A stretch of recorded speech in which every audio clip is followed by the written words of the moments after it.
Hey. What's up, family? It's so good to see you, friends, family from around the world and around the country. Coming to you today with a brief message. And this message is about our colon health and also a little bit about cravings because cravings sometimes can be involved in the things we put in our stomach that later end up being challenges for our body to digest. So, first of all, how many of you have ever started out and you wanted to start a diet or you wanted to change the way you're eating and to change the way that maybe your body composition or your health? But those darn cravings, I mean, the foods that you eat and the habits that you have. So, one of the first techniques that I learned is the technique of sacrifice and replace. So we have to choose and be committed that we're willing to sacrifice something, some of our old habits that we have, the places that you go, the habits that you have in the morning are tied to the cravings that you have. So to sacrifice some of our old habits for new habits. Some of those examples could be drinking more water. For me, it's lime water and lemon water. Every morning starts with lime water. The lime water readies my tongue, it changes the pH of the mouth, and prepares the body for digestion. In the morning, I feel that it cleans and helps clean my alimentary tract and digestion, prepare the stomach for digestion, and also in the evening to clean or to cleanse the stomach and to prepare the body for rest. So those are two really big things. The morning lime water, that's about 16 ounces of water. I squeeze a half a lime in that water. And if I don't have lime, I do lemon, but I really like lime. If you're having challenges, I ask you to go get the lime. It seems to do a little better with these colon issues in the way that I'm describing it right now.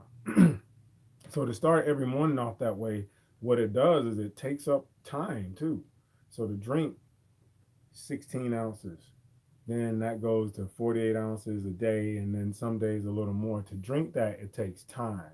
So to bring in new habits and to sacrifice idle time for time that you're focusing and concentrating on yourself.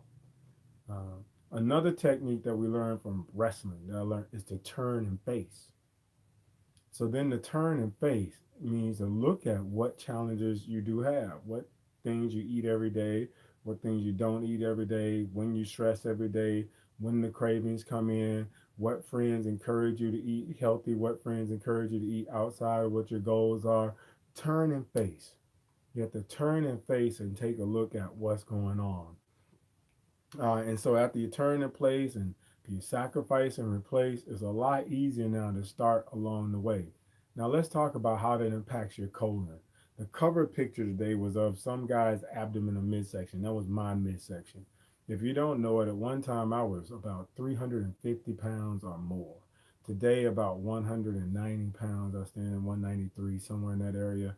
Um, and very happy about it and excited about it. And what you'll see is in the old picture, 160 some pounds ago, is this bulging round stomach underneath my ribs, right where the chest would have been. Bulging round stomach protruded that way, and it came out um, along the side also.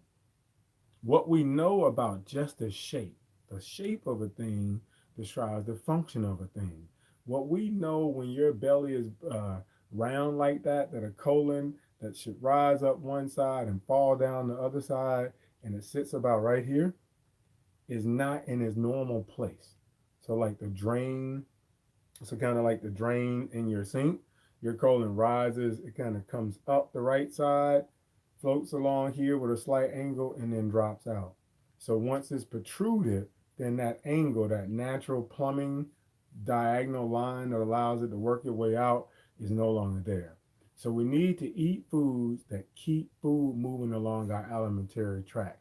And if you can keep the food moving, and yes, your colon, the biggest sign of colon health is up here. We think of it as our stomach, but you could think of this as your colon and how well it's going out from here up the right side, down the left, and out.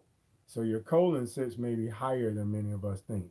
So to have a smooth, a slightly flatter than round or bowed abdomen is a sign of a healthy colon. So we want to eat foods and control our cravings to create a healthy, happy, flowing colon. There are more tips coming on how to create a flowing, healthy, happy colon, but these tips today. So start just by cleaning your stomach because those are the things that flow into the intestine and then into the colon. So today's tip is to start to sacrifice and replace, to turn and face, and in that we're going to add more water. Water with a lime. That's filtered water or fluoride. Preferably it would be chlorine free, fluoride free water that you add this lemon or lime to. If you're having stomach problems, definitely make it a lime. And stay in touch. Let me know how it goes. Love you guys. Keep those colons flowing and healthy. Got more questions? You can visit www.haywoodsimmonsjr.com. www.haywoodsimmonsjr.com. Hit me up.